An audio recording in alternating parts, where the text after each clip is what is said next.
Good evening. I'm Helen Mirren. In the world of juvenile music production, there are many stories, but none more tragic and truly bizarre than that of the I-Cups. For such a brief life as a band, their impact on the Grover Cleveland Memorial Junior High School music scene cannot be understated, and their legacy will never be forgotten. Their story now. Yeah! I'm a star! Oh, sweet! That's what greatness takes. We are the I-Cups! One! Cut the mics. Cut them. I can't do this. Can I smoke in here? No? My name is Richard Hawkins, and I'm a musician. Well, I was a musician. Hi, my name is Stevie Herbert. I really hope this isn't gonna take too long. I have to study for my LSAT. My name is Scott Peters, and for a time, I was the drummer for the I-Cups. It was the greatest middle school band of all time. Rich would have you believe that we were the greatest middle school band of all time. But I mean, Pink Floyd was a middle school band too, right? Come on. So, yeah, we got our start in the school's production of Grease, our 8th grade year. Well, from that early on, people told me that I had a rather developed voice. Yeah, I don't think he was in that. I think he and, God, that other kid, Scott, they were stagehands. We spent a lot of time backstage. I would drum on a bucket, and Rich would sing. Yeah, I remember, because it was so pitchy and off-key, so I had to kick them both out eventually. And that was the first time I ever do that. And one kid got pregnant. It was hard, but that blow was the motivation we really needed to get started. That chip on our shoulder really caught fire. Rich cried, like a lot. From a young age, I just understood the recorder. It made sense to me. It was simple. It was pure. I knew Stevie from gym class, I think. We played dodgeball together. Me and Scott were cutting class to go practice one day, and we heard Stevie give this wailing riff on the recorder, and that's when I knew he had to play keys. I still don't know how to play the piano, but Rich was insistent and very intimidating. I mean, we were really getting there by October. I mean, Rich sang and had his guitar. Stevie was figuring out the keyboard, and I wasn't doing too bad of a job with the drums. But we needed one more element. And that's when my bitch mom made us let my little brother join the band. I mean, image is everything, and he was just a kid. No one wanted some twerp from Rutherford B. Hayes Elementary in their band. I mean, we all know where Johnny is now.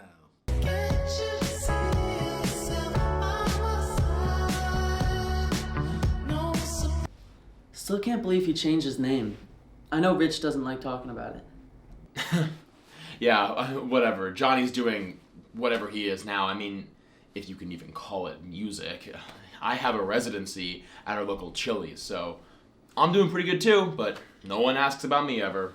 Rich got over Johnny being there eventually, and then we were set for our first gig. No one was ready for us to take the stage. Yeah, the talent show was really fun. Really good time. You cannot imagine the pressure we were under. I mean, Michael was doing magic. Behold.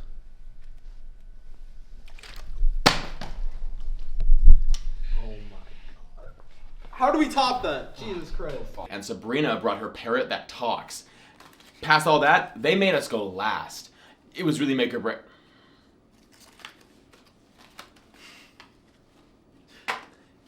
It was really make or break. I was asked to judge the talent show. School board gave me a Panera Bread gift card for it. I was at Woodstock, but I have never heard anything like that first show they did. We wanted to bring an homage to our predecessors with this one. People often compared us to them.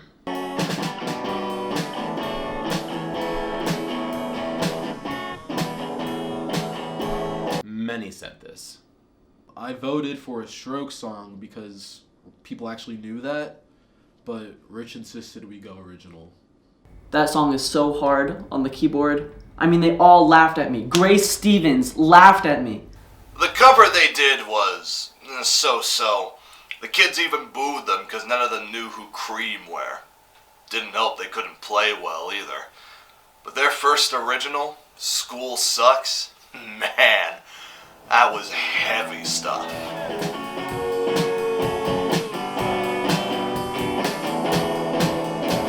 I remember we were asked to leave the stage early. I mean, you can't imagine the political climate. We pressed all the buttons.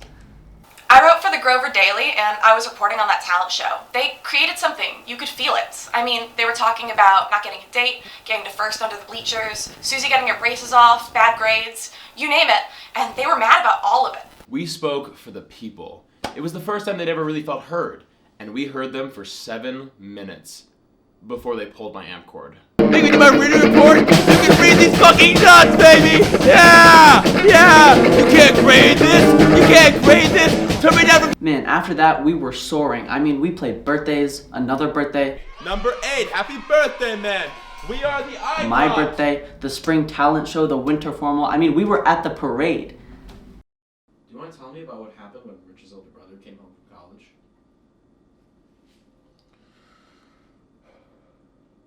Cut the mics. Cut them. I can't do this. I can't.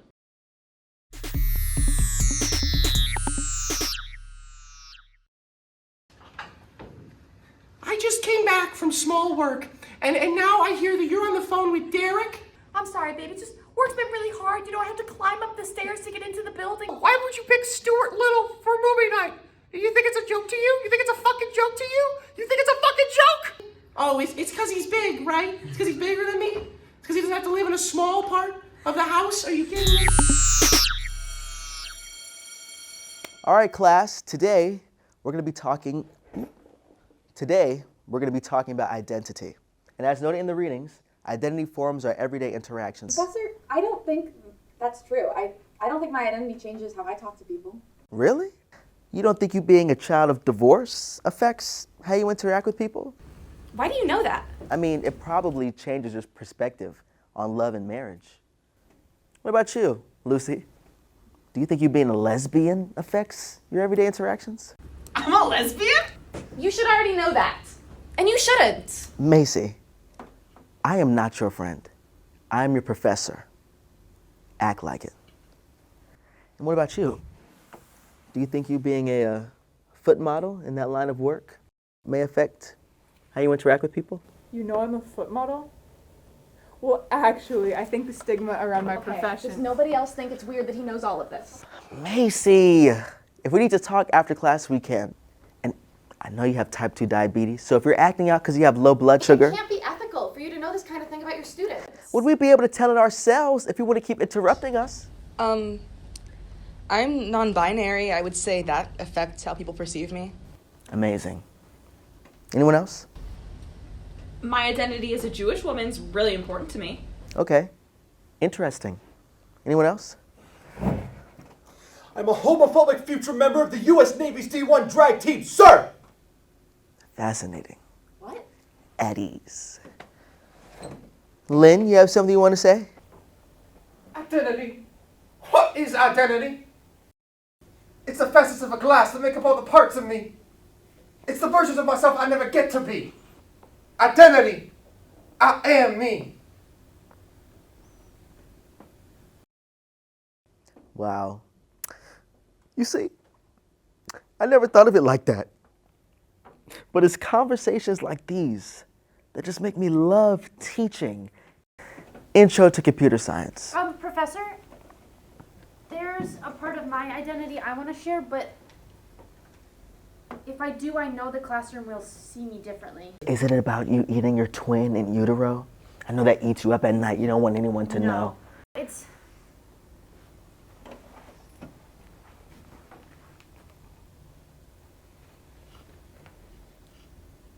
I'm the Sycamore Slasher, and I really need help hiding a body, but I'm worried that everyone will judge me.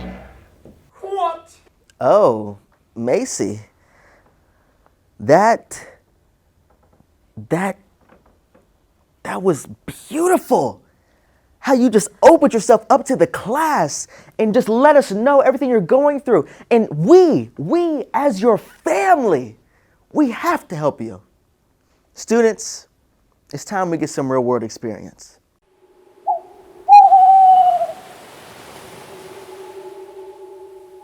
I am so proud of you guys for your openness and your honesty about your identities today.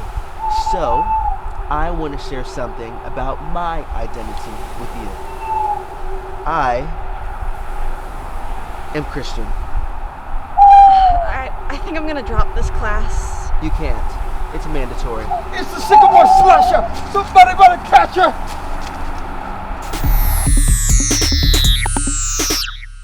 I'm not gaslighting you. What does that even mean? I don't know what that. I've never heard of that before. Did your normal-sized friends tell you that? Sorry, you spit when you talk. How many times do I have to tell you? Don't lock the door when you leave the house. You know my pockets are too tiny to carry a set of keys. I can't stand it anymore.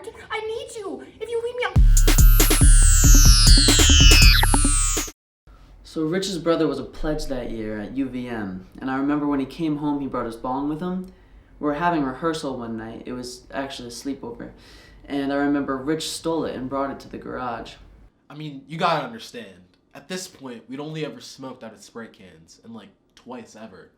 This was the real deal, and it changed everything. It opened my mind, man. That night, we recorded our debut album. Yeah, we made an 8-track on GarageBand using Rich's mom's MacBook. It had been nothing but singles up until that point. But when we put together Echoes from the Third Floor Urinal, Songs of Detention, we changed the game. Yeah, you had the hits like School Sucks and Passing Notes, but that bong got Rich on this really weird streak about our algebra teacher, Mrs. Smith. What was it called again? Sweet Teacher. Definitely the most powerful song we ever put out. It was really weird. This was our first time to experiment and change our sound, to mature as a band. It was a dark time. I didn't get a date to the winter dance. Stevie failed a math test, and his mom took his Xbox. Nothing really happened to Rich, but for some reason he was the saddest of us all. And the music really reflected that. You know, it was a period of shadows, man. But there was always, through all of it, my muse bringing me to the light. Sweet math teacher, I wanna get to know ya. I wanna do ya on my desk. Rich was never a student of mine. I never met him until I found out he was making songs about me. I was called into the school board's office 3 times to investigate if anything was happening with us. I almost lost my job. I didn't know he liked her that much. I mean, I thought it was a bit. It was not a bit. Yeah, we could tell something was wrong when Rich would go smoke alone under the bleachers, not like in the bathroom with the rest of us. You know, like a normal middle schooler. I don't even know how we made that second album. Assistant, teach her. I mean, that's not even a pun.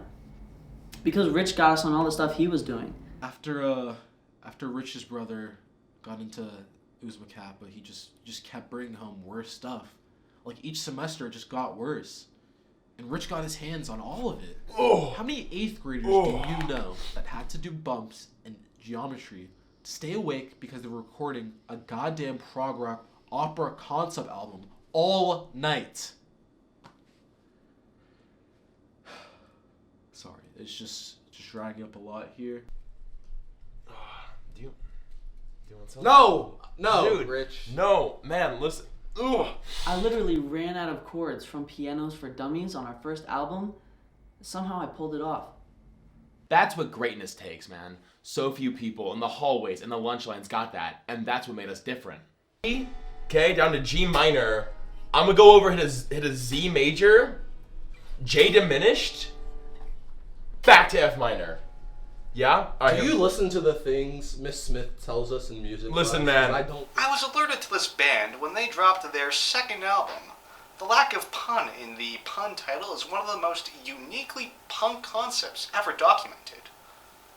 The album challenged the oligarchy that was Kylie Robinson's clique, and how they controlled every aspect of middle school life.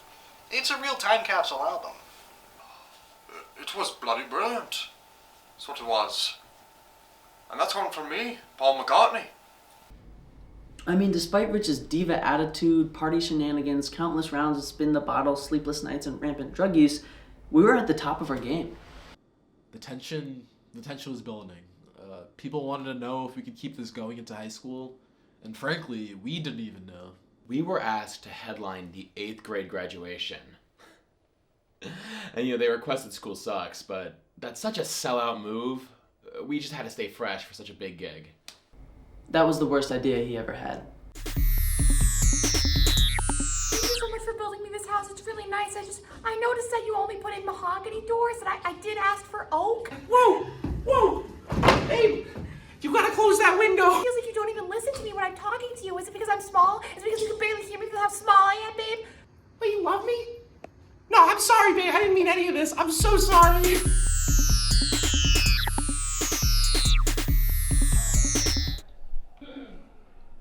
Well, what'd you think? Yeah, it's pretty good. Okay, good. Yeah, I was nervous. Nah, yeah, you got nothing to worry about. Okay. I got some notes though. Yeah, of course. So Jordan, love what you did with him. Super interesting side character. Uh-huh. Like, great job. I love how we learn he's fast so early, and I feel like you should expand on that. What do you? Like, is he even running or something? I think it'd be funny if he went fast. But this is about my breakup. What do you mean funny? You guys broke up? Oh my god, I didn't even know. Yeah. Wait. Whoa, I'm so sorry. I just want to see that guy run. Wait, he's not even an important character. Yeah, but he's all set up. He's great. He's just this perfect side character. He's got everything, He's fast. I feel like you waste him in the script. Okay, he's not fast. Yeah, you're pulling my leg. What are you talking about? No, I don't ever talk about how fast he is. Okay, somebody's got to run in this thing. I mean, what are you doing here? Why? Why would it be good if they were fast? Upon reread, you spend the whole time being like, oh, boo-hoo, Rebecca cheated on me. Like, Jesus Christ, somebody's got to run. No, nobody has to run. What are you talking about? Do you want my notes or not? You gonna keep jumping down my throat every time I give you advice? If your notes are just he should be going faster, then no, I don't want your notes, dude. God. Do you know that one part? What part? When they're in the shoe store.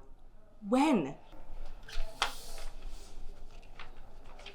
Okay, seriously, somebody's got to be in a Dick's, Sporting Goods, some kind of department store Jesus, thing. dude, stop being an asshole, man. I'm not. You take this to fat cats in Hollywood, they're gonna say the same shit. You're gonna tell me that Jordan should have been faster? Doesn't really have to be Jordan. It can be any of the side. Oh my god. Okay, you know what? No, I'm not doing this. Wait, where are you going? Hollywood. I'm not taking this to Hollywood, dude. You totally could, and they'd love it. You just need some kind of quick element to it. Just sit down, please.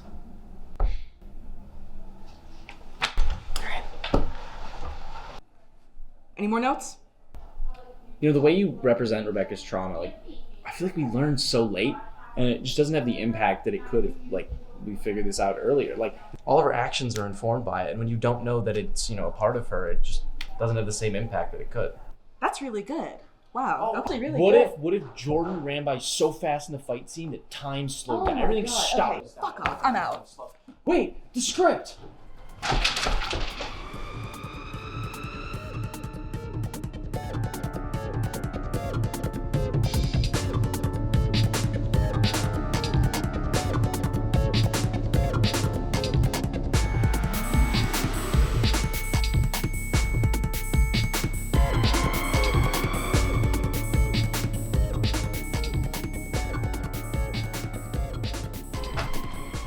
Freedom and wheat. What the hell?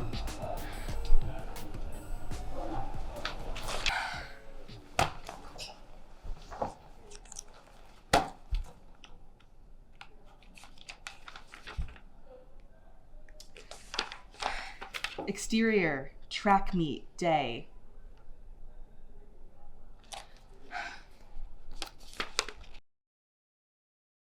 Holy shit, man, this is incredible. I know.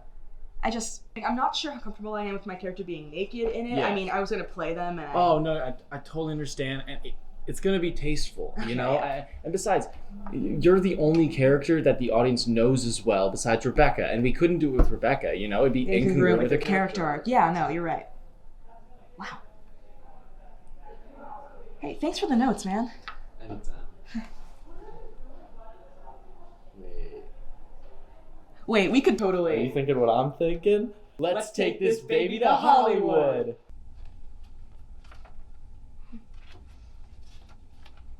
Well, what'd you think? Well, you two are definitely in the pulse of Hollywood. Ha! One note though, Jordan, I love how fast he is. But how high can he jump? Oh my God. That's what it was missing. Oh Yeah, my no God. wonder you have a high-paying job and a lot of money. Now, a deal to make the best movie ever made. $1 million.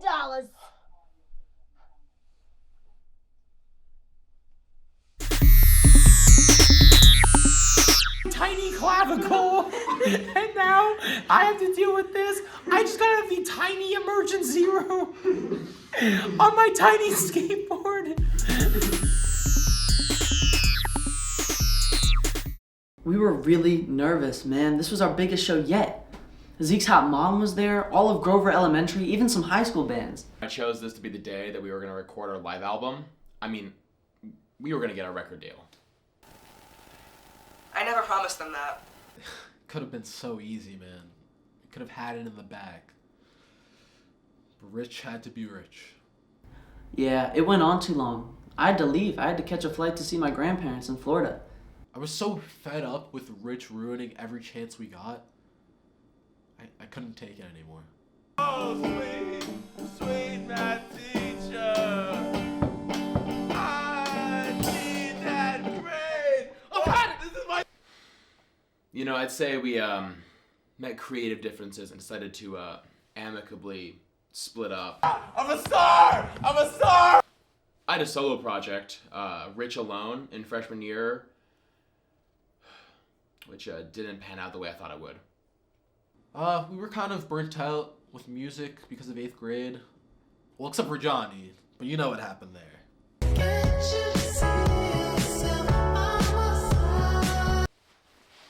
This band made me who I was, but the world just wasn't ready, I guess.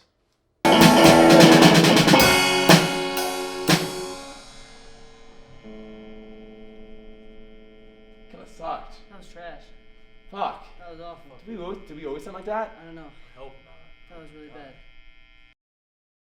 Thank you for joining us in this adventure into the I-Cups. Join us next time for On the Campaign Trail, how Jeremy Allen cheated his way to sophomore class treasurer. Once again, I'm Helen Mirren. Good night.